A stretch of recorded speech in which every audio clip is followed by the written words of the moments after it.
recruiting is allowed in Blacksburg, Virginia. That's home of the Virginia Tech Hokies, of course. Now, it may be breaking news to them that they have added a couple of players, solid prospects in the last couple of days, but Brian Smith, recruiting analyst of the Portal Podcast, is here to discuss because you talk about underachieving on the trail, Brian, relative to the history. I don't know that a lot of younger college football fans, I'm barely old enough to remember Virginia Tech when it was Virginia Tech, when it was when they were churning out double-digit win seasons. Since 2011, or since 2012, I should say, they had a double-digit win season, 2011. They've had 10 or more wins just one time. And I actually predicted, perhaps infamously on this show, Brent Pry to go 10-2 last year because he was turning Virginia Tech around. They had a returning quarterback. They had a lot of returning production. They went 6-7. They lost to Vanderbilt in the second week, and I knew that prediction was going off the rails and such. But on the recruiting front, Brian, for a coach going into his fourth year, I feel like Virginia Tech should be ranked higher than 91st in the country right now. I'm sure they'll get higher, but 91st, this is underperforming in the recruiting ranks, right?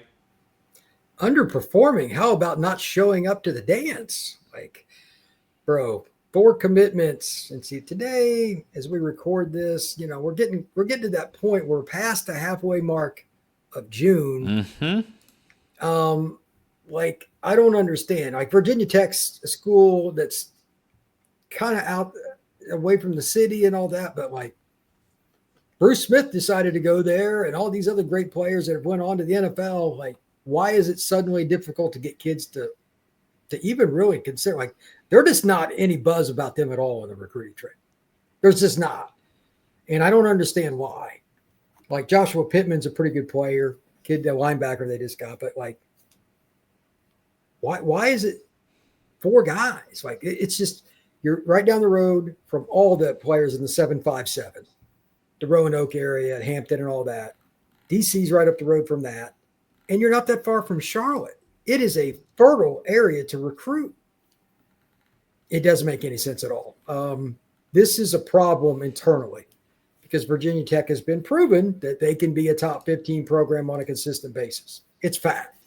So unless something changes, there might be some coaching changes.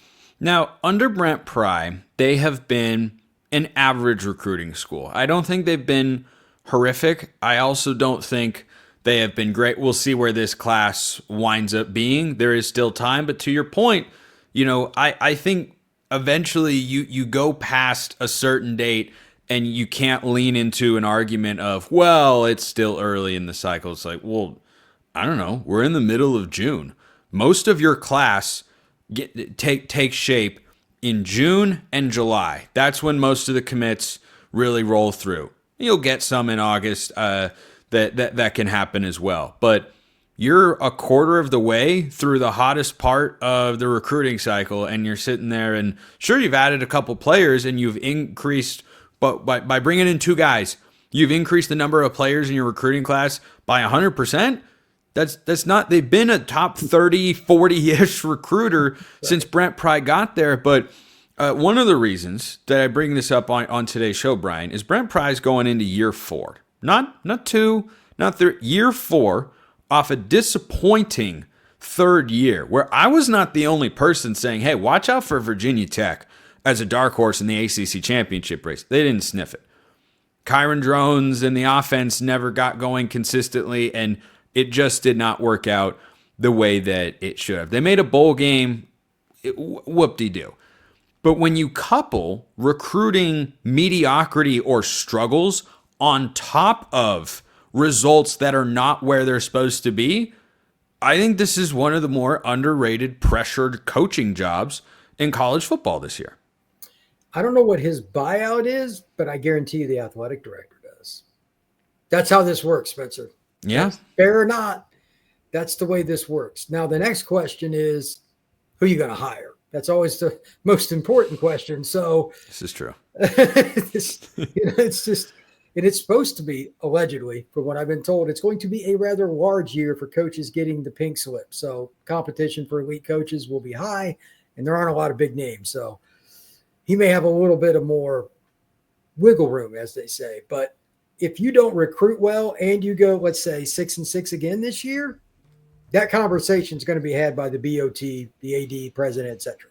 Not saying it'll happen, but your moneymaker, your revenue has to come through basketball and football. We all know it, especially with this, what is it, $20.5 million? The house settlement starts in a couple of weeks. That is money you have to come up with. Losing in football is not how that works at all. I know they love Enter Sandman, but they love it better when there's a win at the end of the game.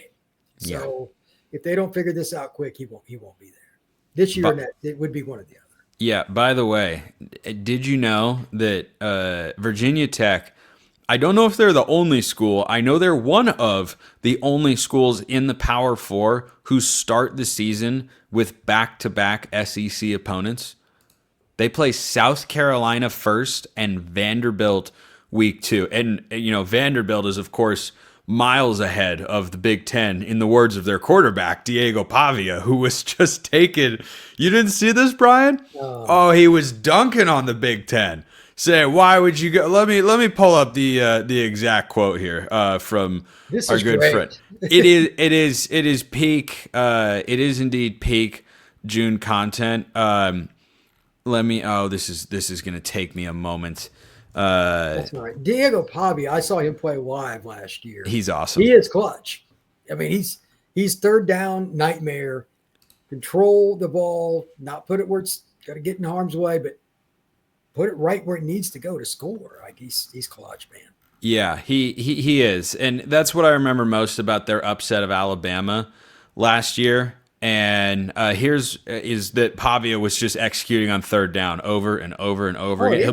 He'll be Vanderbilt's quarterback again this year. But here's what he said, quote, "You want to play with the best. You don't want to play with the Big Ten. You ignore those calls. The SEC, it's like week after week, you're going to get beat on. The Big Ten, you're not going to get beat on with Purdue, Nebraskas." And ouch.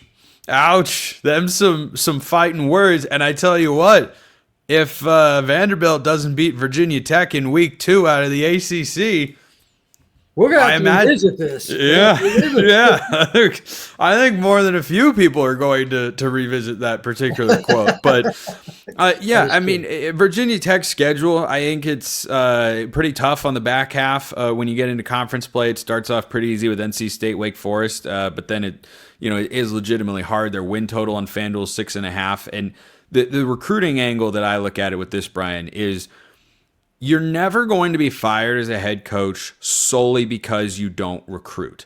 You can, however, allow that to be the icing on the cake that the athletic director makes. The results on the field aren't there, and we don't see an uptick in recruiting. You think about a guy like Billy Napier. What's one of the reasons Billy Napier has his job? The dude recruits really, really well. He recruits incredibly well. If he hadn't, maybe they would have ponied up the buyout money at this point in time. So I think the pressure level for Brent Pry to win at least 8 games this year is squarely on his shoulders, because unless something changes in the next 6 weeks, really, maybe, and it could, but history would tell you they're not going to get inside the top 30 or top 25 and, really make some noise on the trail. If they don't do that, there's going to be no recruiting class to save Brent Pry perceptually for Hokie fans. Yeah, that's where I'm at too. What are you selling if it's questionable? Drones didn't make a developmental step last year. He was expected to. You underachieved win-loss, and we're looking at 4 commitments on the board for the class of 26. That's over. Quarterback's the first thing people ask about when a program's developing or not. So I brought that up first. But if quarterback play doesn't get better, that record's not going to get better either. So, by the way, that is a random point about the 2 SEC. Like South Carolina's got their front. I hope Virginia Tech, and they lost their tackle to Auburn, by the way, speaking of the SEC. He went over this could be a very auspicious start for the Hokies. If they start 0-2. Yeah, that's what I was saying. I mean, last year I thought they'd beat Vanderbilt, and lo and behold, they did not. They went to Tennessee and lost that football game. They've got it at home, but boy, you better win at least one of them, or else if they go 0 for 2 there, it would be a very steep climb. And then you know who they play week 3? The ever upset minded Old Dominion Monarchs. If they start 0-3, you can 0-3. Bye. That will be bye time. Brian Smith, the Portal Podcast, longtime recruiting analyst. That will do it for the show today. Appreciate everybody listening. I will see you next time, and until then, hope you all have a wonderful rest of your day.